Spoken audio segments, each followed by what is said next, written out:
Hello, everyone. Thank you for joining us today, and welcome to today's webinar on professional resilience in the workplace with Adam Schmidt. Before we begin, I'd like to cover a few housekeeping items.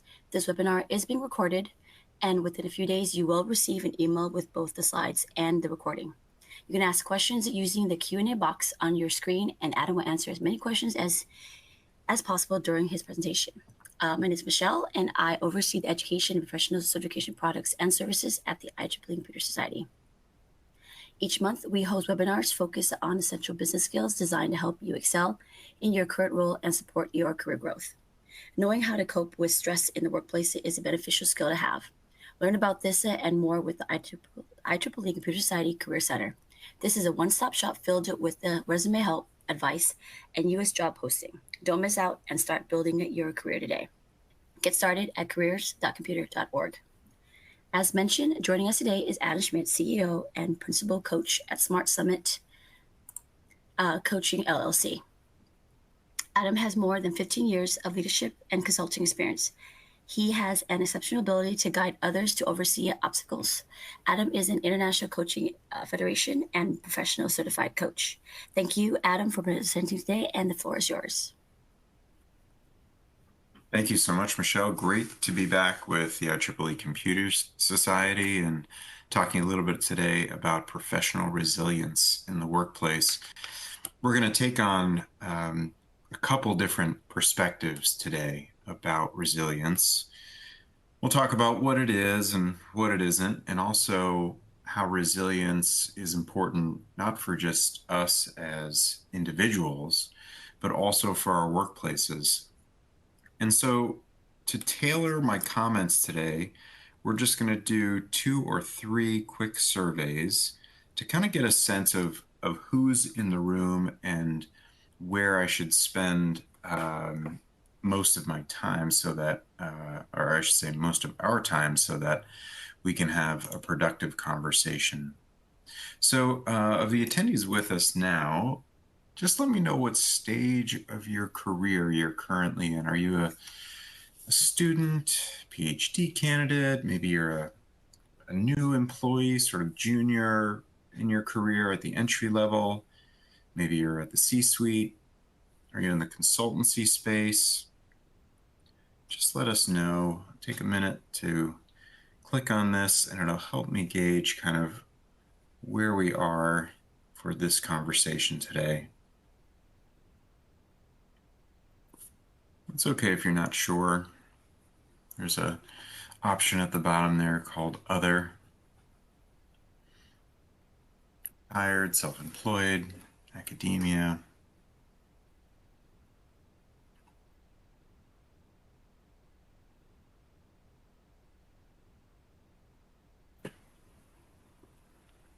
And just another 10 seconds or so.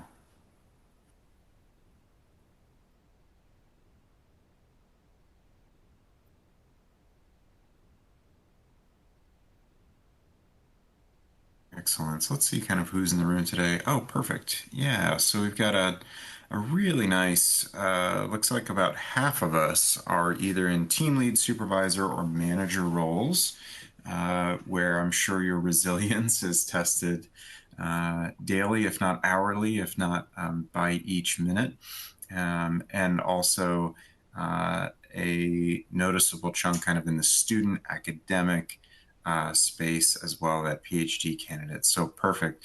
A great group to work through this. And so just from this, I'm going to make sure we spend plenty of time for our team leads, supervisors, and managers talking about, well, how do we create resiliency in the workplace?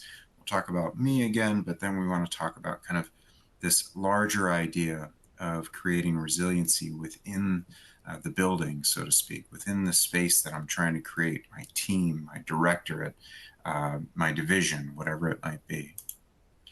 Just 2 more questions for you today. The first one is just about you, and this can be self-reflective. How resilient am I? And these are anonymous, of course. I don't have any recording of who submits what. So just let me know, how do you think you're doing with your resiliency? None at all, maybe a little, very, or yeah, I'm resilient.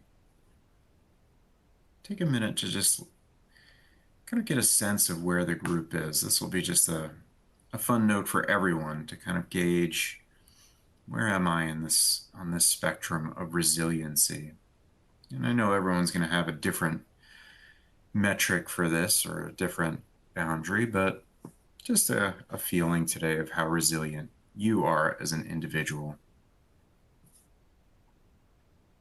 Great. We got a few more people joining in the room, so just jump in. Let us know, how resilient are you without any attachment to your name here, just anonymous thought. Take another 10 seconds to let us know.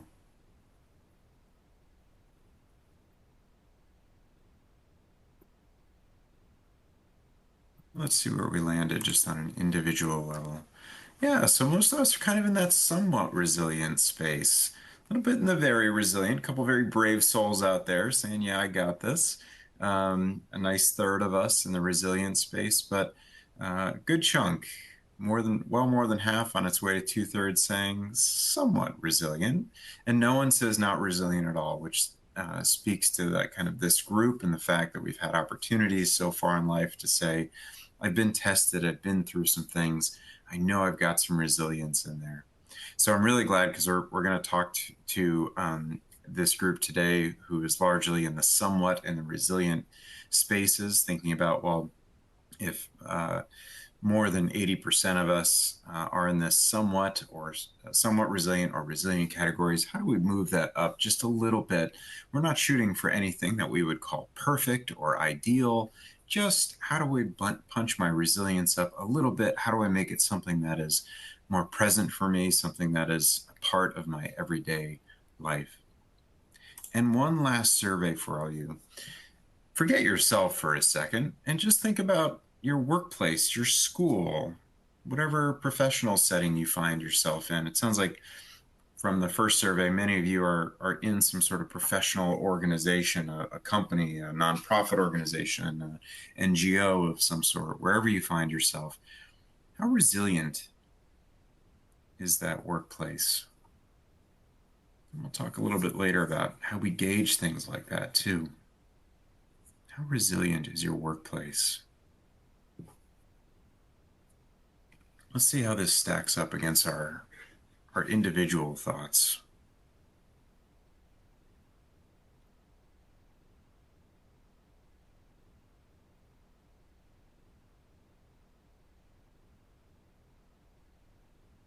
Resilient is my workplace, school, university, NGO.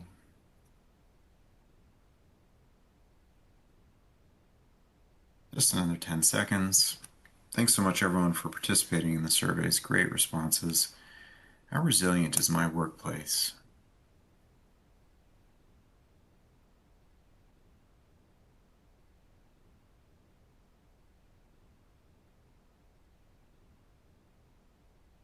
Excellent. So let's take a look at the results here. Thanks, everyone, for responding. Wonderful. So we see even more folks saying we've got somewhat resilient or resilient. Maybe one or two of us who say my workplace is not resilient at all. And we'll talk today about how you might be able to introduce some of that, especially if you find yourself as a leader, a manager, even at a more junior level in that space today. And we've got a non-zero number here to say their organization is very resilient, and that's great to hear. So about 90%, over 90% are somewhat resilient or resilient.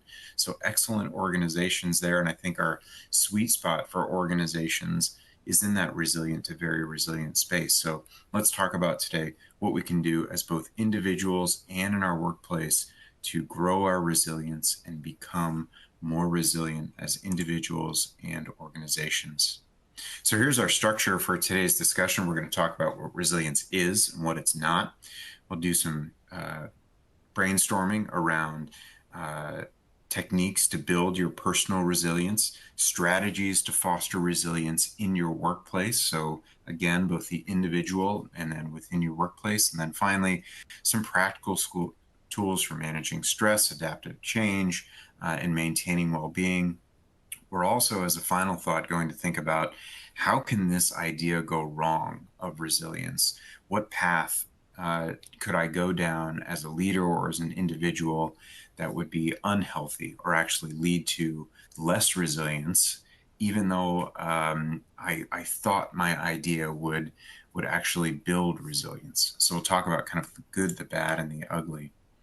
So let's just start with a common definition here so we all agree on what we're going to explore today a little bit. What is resilience? And John Maxwell, famous leadership thinker, many books out there, all of which are well worth your time and investment.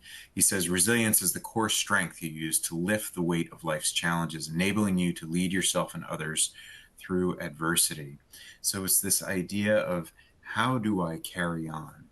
Not so much suppress emotions, not work until 1 a.m. and not care, not drink 3 more cups of coffee to keep me going. That is not resilience, okay? That's effort or grit, some might say. But resilience is this idea of our ability to adapt and thrive to changes, challenges, and setbacks. So, adaptability in the face of change. I honor and appreciate the challenge that has been presented to me, and I can adapt, I can overcome, I can sustain my performance under pressure, right? This idea of a capacity to sustain high performance and manage stress effectively. Notice that we're not saying that resilience is the absence of stress or resilience is the absence of emotions like anger, frustration, exhaustion, all the things that normally sort of walk in the door along with a challenging situation. Resilience is honoring those things, seeing them for what they are, and saying, I recognize that this situation is stressful, but how can I continue to perform? How do I prepare myself as an individual? And we'll do specific techniques in just a few minutes to be ready to take these situations on. So I don't become what Dan Goldman calls emotionally hijacked. And we'll talk a little bit about some of the neuroscience behind resiliency in just a few minutes. And it's building a supportive work environment, right? So this is not just about who are we as individuals. It means fostering a culture where team members support one another, we share resources, and collaborate to overcome obstacles together. This is a very brave space, this idea of building a supportive work environment where we might have to say something like, Michelle, I need help. Scott, I need your support on this. I'm not going to be able to do this alone. And those can take bravery. Those are moments where we might think my resilience might get judged. But in those moments, we might be confusing resilience with things like grit or effort. It's not that I'm not trying, Michelle. It's that I need help in doing this in order to sustain my performance under this new requirement, under high pressure. It's not that I'm not ready to take this on or I'm too junior or I don't have the skills, but I'm trying to be adaptable in the face of a lot of changes. And what I know is I'm going to need some support. And we'll talk about what that looks like in just a little bit. So this is what resilience is, this idea that we are ready to be adaptable in the face of change. We're not suppressing emotions. This isn't about endless endurance or never being affected by challenges. All of us are affected by challenges. And we'll talk a little bit about the neuroscience here in just a minute. So resilience is a topic that has become more and more prominent in different workplaces in the last 5 to 7 years. It is something that leader developers and talent managers are thinking more clearly and distinctly about in the last 5 or 10 years, because we realize that resilience is going to be what creates sustainability and success within an organization. Yes, grit. Yes, effort. Yes, program management skills, all things that we have covered on many occasions in webinars just like this before. But without resilience, we see frustration coming across as arrogance or defiance. We see anger coming out as a lack of communication or becoming a wallflower and just saying, you know what, I'm not going to talk anymore in this meeting. It seems like they've already decided. And those are moments where we need to lean on our resilience. So organizations see this and they say, well, we need to increase our focus on employee well-being. And many of you might be part of organizations based on the surveys that are already having these types of conversations. Some organizations or universities might have things like resilience training or resources that help resilience become an integral part of promoting this healthier and more productive workforce. One of the things that we know is true, in fact, before our webinar started today, my fellow presenters and I were talking about how much the workplace has changed and how quickly things move now. We are shifting away from, well, let me call John and see how John is doing and spend some time on the phone. And what is it more typically? A quick blast on Slack or Teams or a quick Zoom call to just say, this is what I need done. And I need, well, let's move quickly. So as a response to rapid organizational change, businesses now face more frequent and significant changes. And we know that our workforce needs to be resilient to those changes, not unlike the shocks on a car on a bumpy road. We need to be able to adapt and absorb these very fast changes that are happening, not only strategically, but on the day-to-day, hour-to-hour level. Many of you are in organizations right now that are demanding change on an hourly basis, a pivot to this direction, a pivot to that direction. And we need resilience as a critical skill to do that. Organizations emphasize resilience to help employees adapt quickly and again, be sustainable in the face of change. Integration into leader development. So along with the increased focus in leadership development, many of you might now have access to things that were not thought of just 10 or 15 years ago, like leadership coaching or leadership development programs or emerging leader programs. Resilience is typically a component of those, if not a core focus of those leadership programs. It reflects an understanding that resilient leaders are better equipped to guide organizations through challenges, right? Yes, John has been trained on resilience, or William has been certified as a resilience coach for our organization, whatever it might be. And finally, connection to workplace culture and retention. The conversation around resilience is expanded to include the impact on workplace culture, right? So again, 10, 15, 20 years ago, workplace culture was this kind of amorphous, fuzzy thing. Now there's very concrete discussions around what is our culture? What are the principles that will drive our organization forward? And we often see resilience in this space come up as we recognize that resilient employees are more likely to stay engaged, be better producers, contribute positively to our environment, and stay with us for the long term. So resiliency has shown up in all these new ways in industry, employee well-being, rapid response to the rapidly changing environment, leadership development programming, and this idea that, well, it's now a part of our culture to think about how resilient is William, how resilient is Slava, how resilient is Cone. So as we go into this discussion today, this isn't an isolated moment for you. This is about joining the conversation in resiliency in industry. I mentioned before we talk a little bit about the neuroscience, and before we jump into the details on this slide, I want to just re-highlight this idea of an emotional hijacking.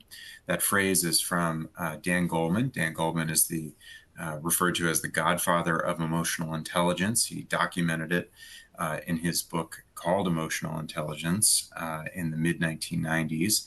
And the idea, of course, with emotional intelligence, and you're welcome to look back at the many webinars we've done on EQ through this medium with IEEE Computer Society, is that we need to be aware of, process appropriately, and communicate effectively around our emotions. How do I recognize them myself? How do I manage them myself? How do I sense the emotions of others? And how do I respond to the emotions of others? Those are kind of the four quadrants of emotional intelligence. And being resilient means we retain our emotional intelligence throughout whatever challenge is facing us. If we become emotionally hijacked, we can react in ways that we are not proud of. For example, perhaps you're in the parking lot and someone accidentally bumps a shopping cart into your car. This is a moment where you could quickly become triggered. You could quickly say, "What are you doing? I can't believe you just scratched my car. Can you believe it?"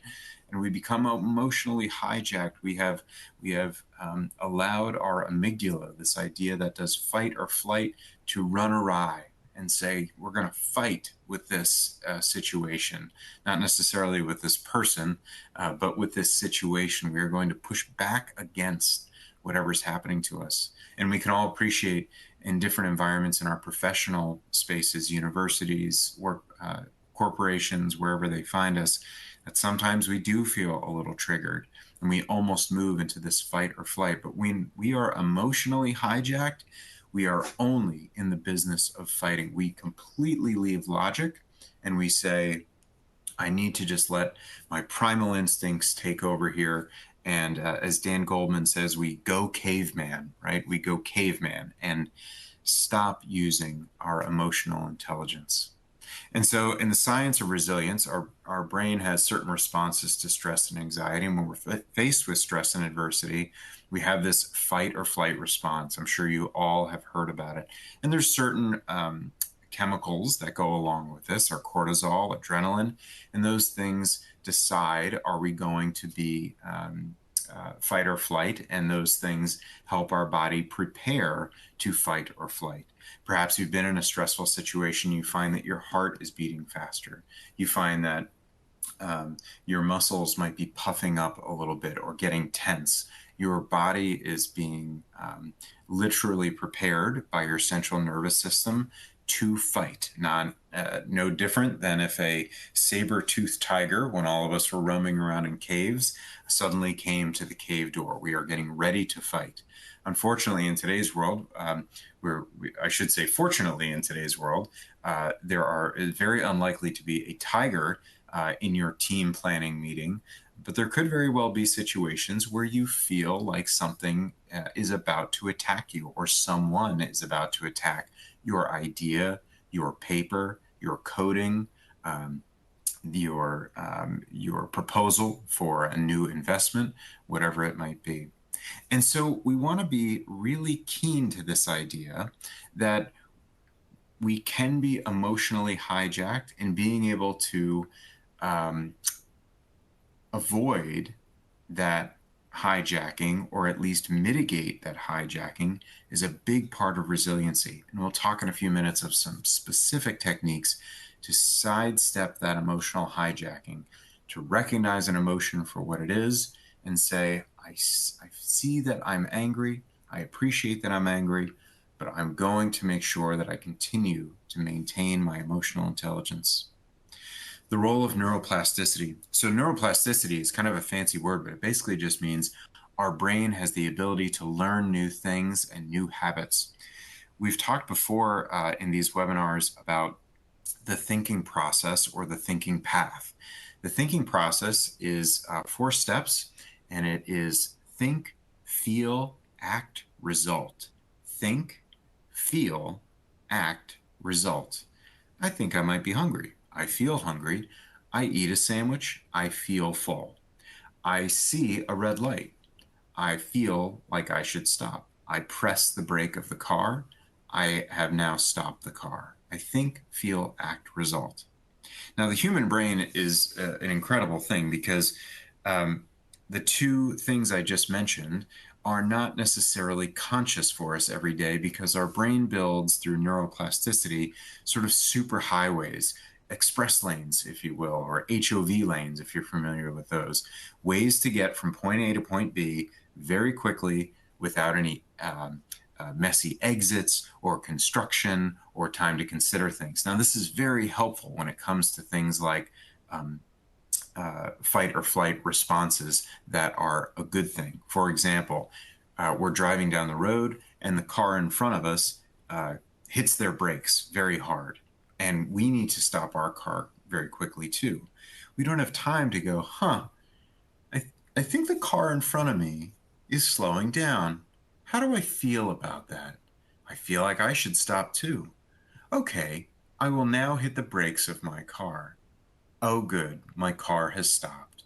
We don't have time for that. We see brake lights, we hit ours too, and we stop. Our brain has developed a superhighway to very quickly react. That is neuroplasticity in action. Unfortunately, our brains can get the better of us, and sometimes what they do is they fast track us to places we do not want to go. Oh, here comes John into the boardroom. I'm already angry because he always pushes back against my ideas. Oh, here comes Sally. She's always very difficult on the papers that I write. I'm already feeling frustrated and agitated. We've lost our emotional intelligence and we are inviting an emotional hijack. So neuroplasticity in its role in resilience becomes more clear. We need to make sure that we are able to strengthen the pathways that support our resilience, and we identify those pathways that have been developed that are unhelpful to our resilience.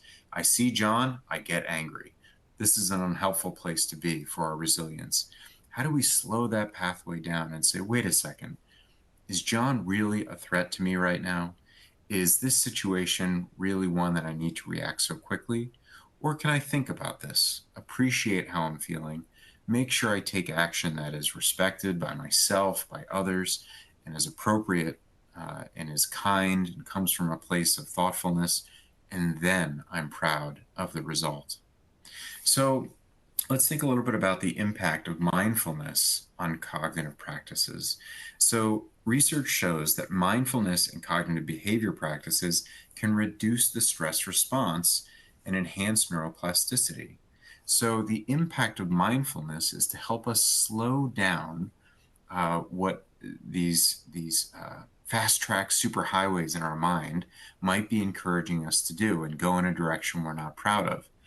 Now, mindfulness can be a word that is interpreted in many different ways, but um, I can only remind this group that mindfulness doesn't have to be sitting on a mountaintop with our eyes closed and birds chirping and clouds wisping by.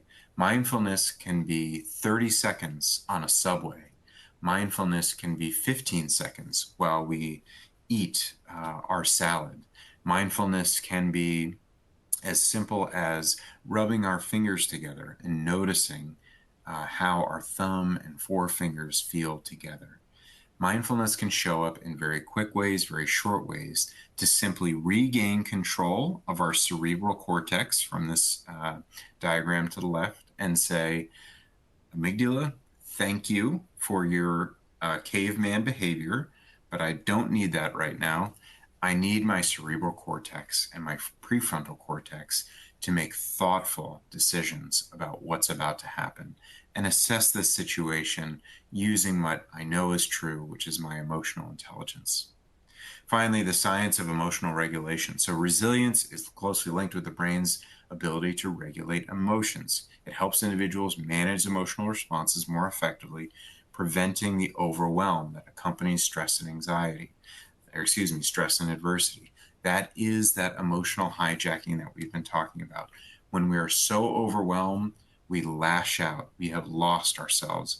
I have no doubt that all 50 plus of us in this room right now can think about a time within the last not even year, not even month, I bet within the last week, where you reacted in a way where you go, yeah, I probably could have done a little better than that. I'm not particularly proud of how I talked to my sibling, or I talked to my boss, or I talked to my direct report, or I talked to my peer about this paper or work issue.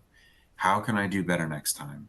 What do I know I need to do for myself to help me slow down and not let any habits I have, any emotional health or mental health habits I have, lead me in the wrong direction. So, the science of resilience, there are real things at play here with cortisol, adrenaline, the thinking path, and neuroplasticity. So, how do we build some of this resilience? We talked about mindfulness. It helps us stay present and manage stress. Mindfulness practices range from things like meditation and deep breathing and calming the mind to simply being focused on something where we can regulate our emotions. Positive thinking, reframing challenges as opportunities for growth. This idea is around reframing obstacles as opportunities. This can be a little bit cliche, right? Where we hear someone say, "Oh, this isn't a challenge, it's an opportunity to succeed." And everyone sort of chuckles and says, "Well, no, it's absolutely an obstacle." So I would offer to this group that it's okay not to completely reframe, but think about something as, look, it's both. Both can be true. Something can be hard and annoying and frustrating and a challenge and a real pain. It can also be an opportunity. Both can be true at the same time. I do cringe when I hear coaches or leader development folks say things like, "That's not a challenge, it's an opportunity." No, it's both. It can be both. And I would encourage this group to think about, what is the opportunity here because we have a challenge?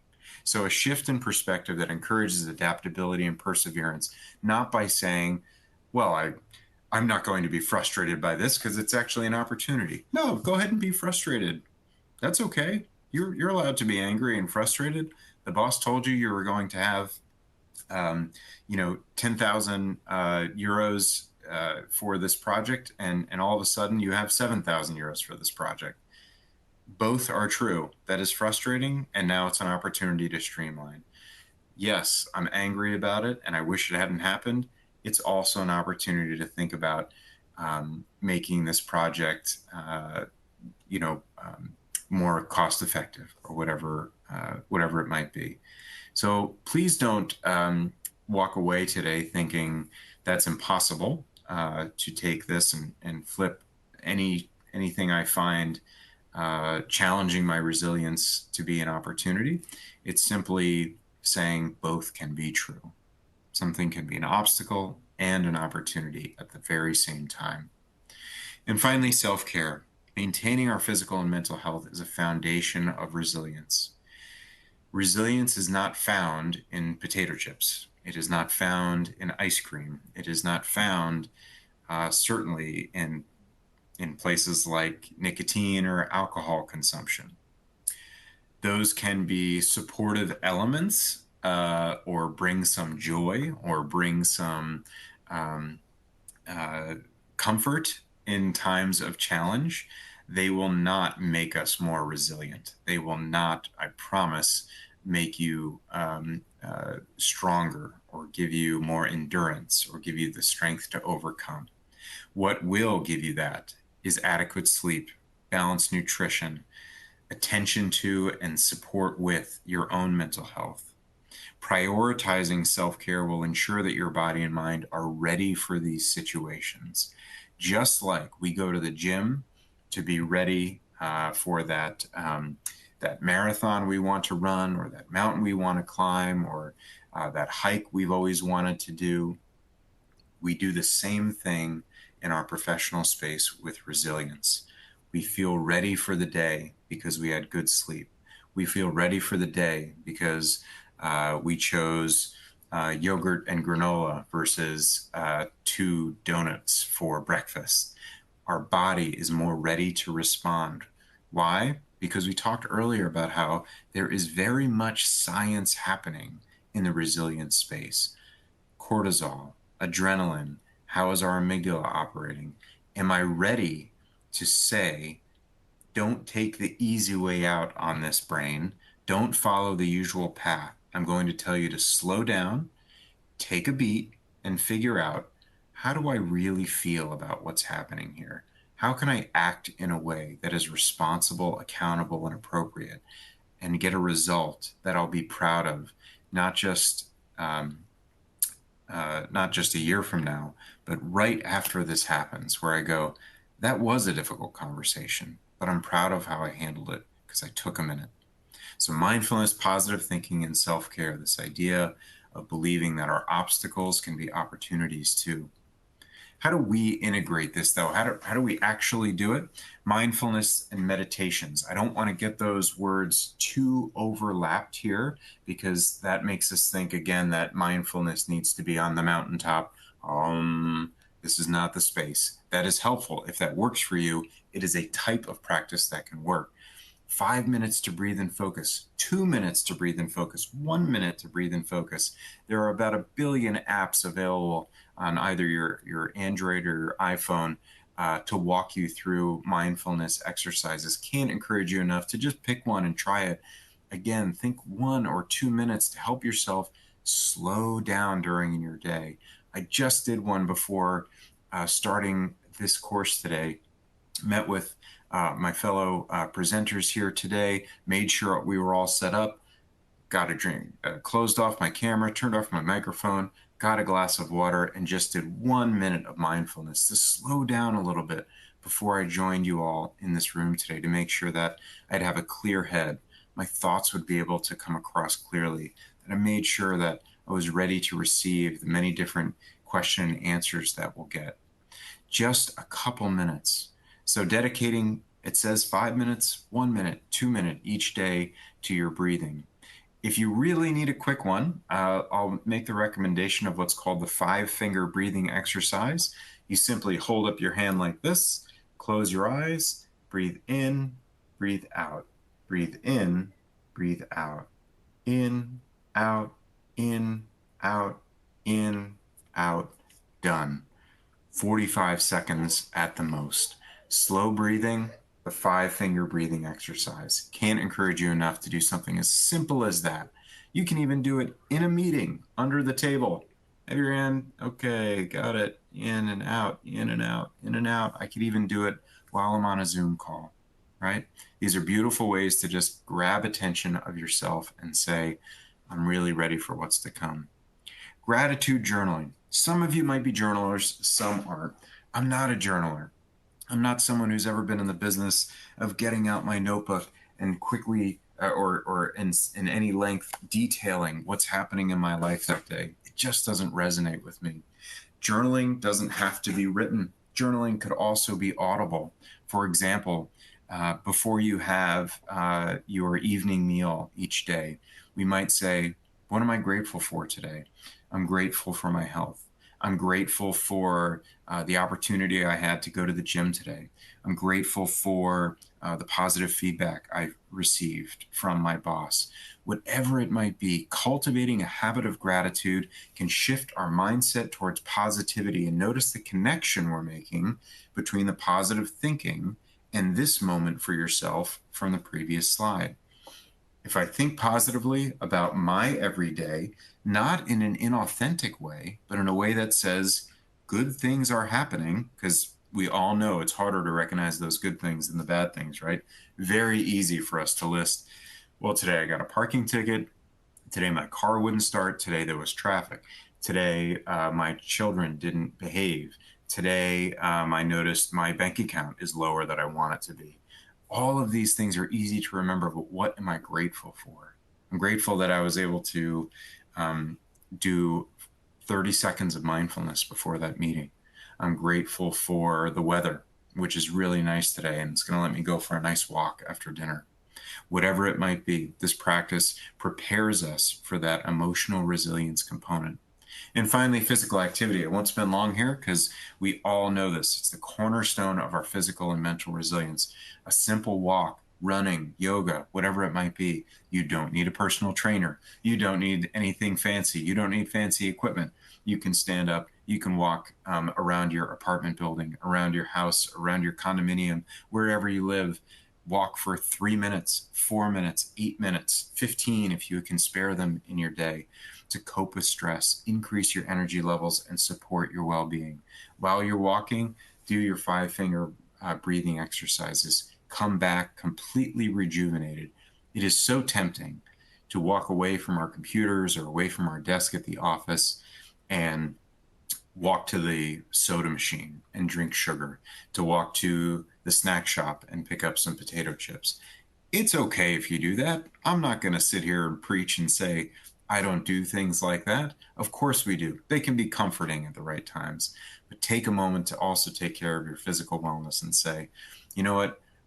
I am going to allow myself to have that chocolate bar today, but I'm going to walk to the bodega or convenience store, whatever you have near you, that is just 2 more blocks away, and I'll do it that way to bring in just a little bit more physical activity into my health. Fostering a resilient workplace culture. So I want to pivot our mindset for the moment away from who away from ourselves and away from and toward, excuse me, fostering resilience in our actual workplace. We want to do things like promoting open communication. And for those team leads, managers, and supervisors, more than half of us in this room, this is where we really want to dig in with how do we create this culture, providing learning opportunities, prioritizing our employee well-being, and recognize and celebrate successes.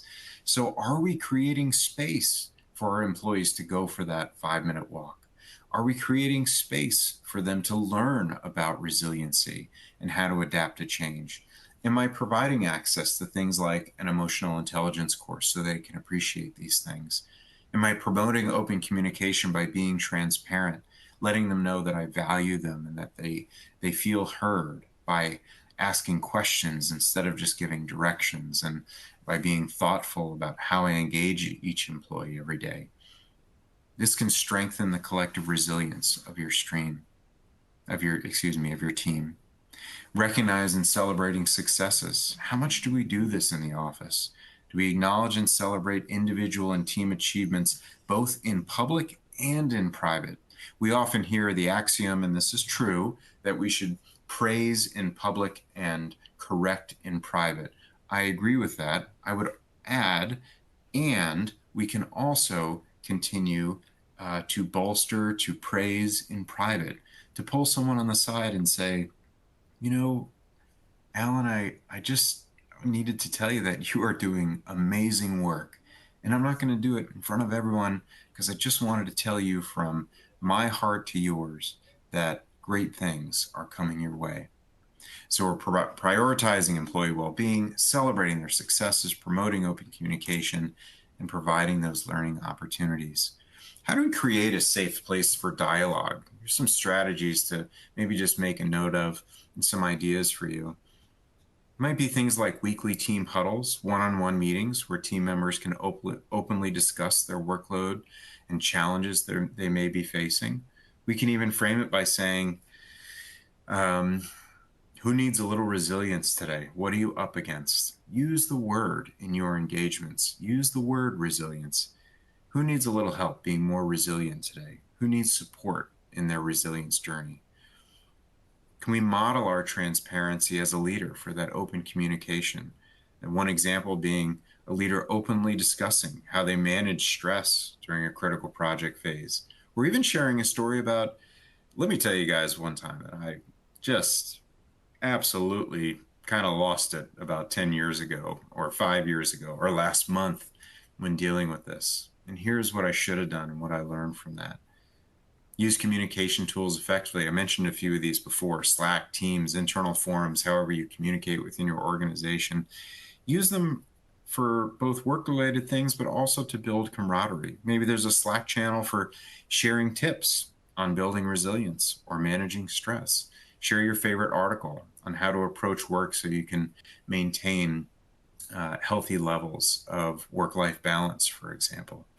Different strategies for leaders and managers to engage in this practice of resilience. How can we go wrong? We talked a bit before about what resilience is not. And resilience is not suppressing our emotions. It's not pushing through without rest. It's not never showing weakness. In fact, our ears as leaders, team leads, managers, supervisors might perk up when someone says, I just never really get stressed out. Or, oh yeah, it's no problem. I was up till 2 a.m. last night, but I'm happy to be here at the 8 a.m., feel charged up and ready to go. our little leader light goes on and says, that is not resilience. There could be too much grit there. There could be too much strenuous activity going on for that individual, which could lead to an unhealthy collapse. Not necessarily a big emotional breakdown or some sort of mental collapse. That would be the extreme version, but just is that person in a sustainable place right now? So let's think about how things can go wrong. Overemphasis on individual resilience. Focusing too much on individual resilience can lead to neglect of systemic issues, creates a culture where employees feel pressured to endure.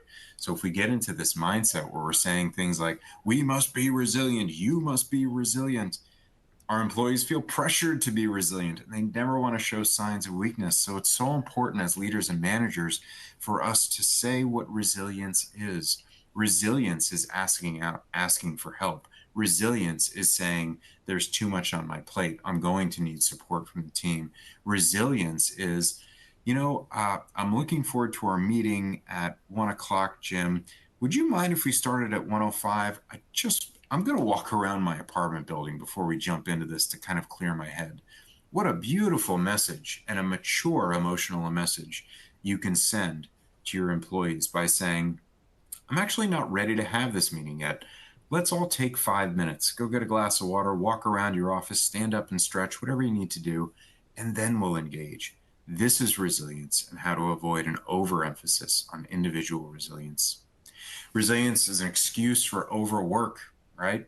Well, my boss keeps telling me I got to be resilient. So, yeah, I work till 2 a.m. every night. And I guess we're just going to kind of grin and bear it and tough it out.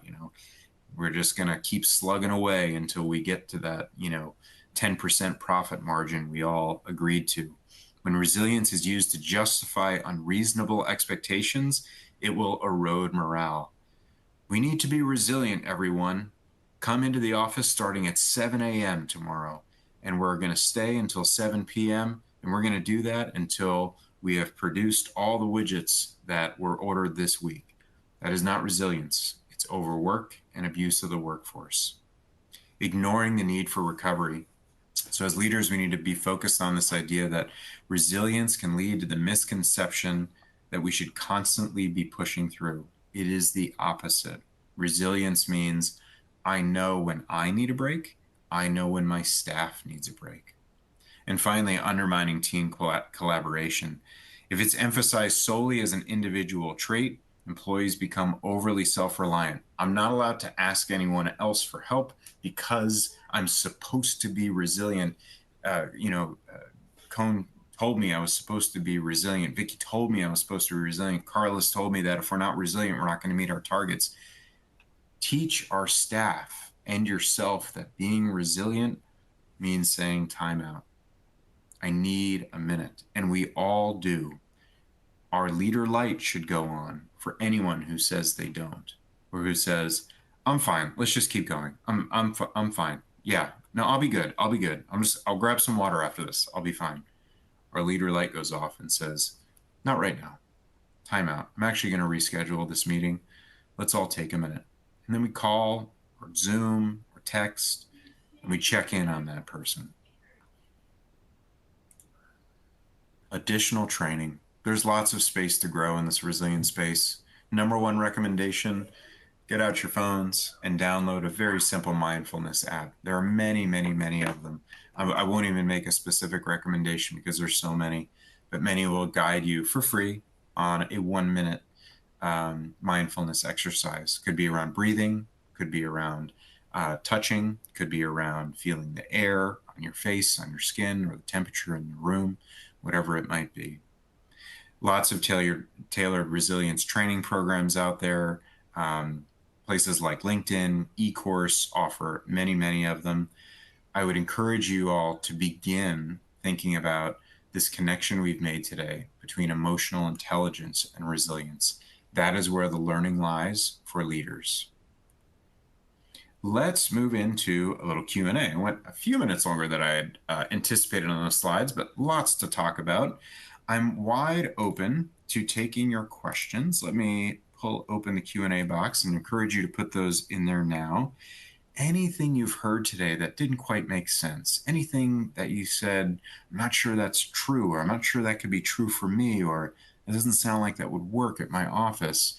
What can we discuss a little bit more, if anything, in the Q&A that would be helpful for you today? While you think of that, I'll share just a quick story about a recent client who was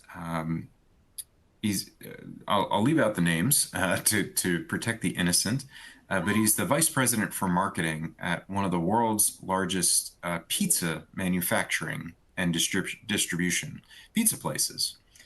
And he was having a tremendous amount of difficulty hiring the right person for their digital marketing scheme.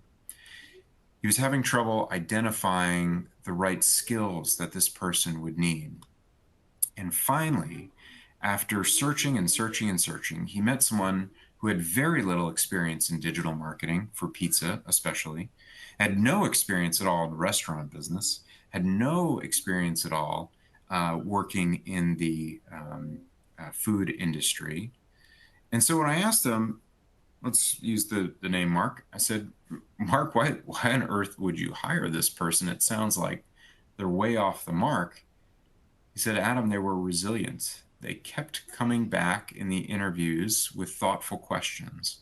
They never lost their composure when they were engaged in really difficult interviews with myself, a relatively intimidating figure, the vice president of sales for a multi-billion-dollar company, with the CEO, with the COO.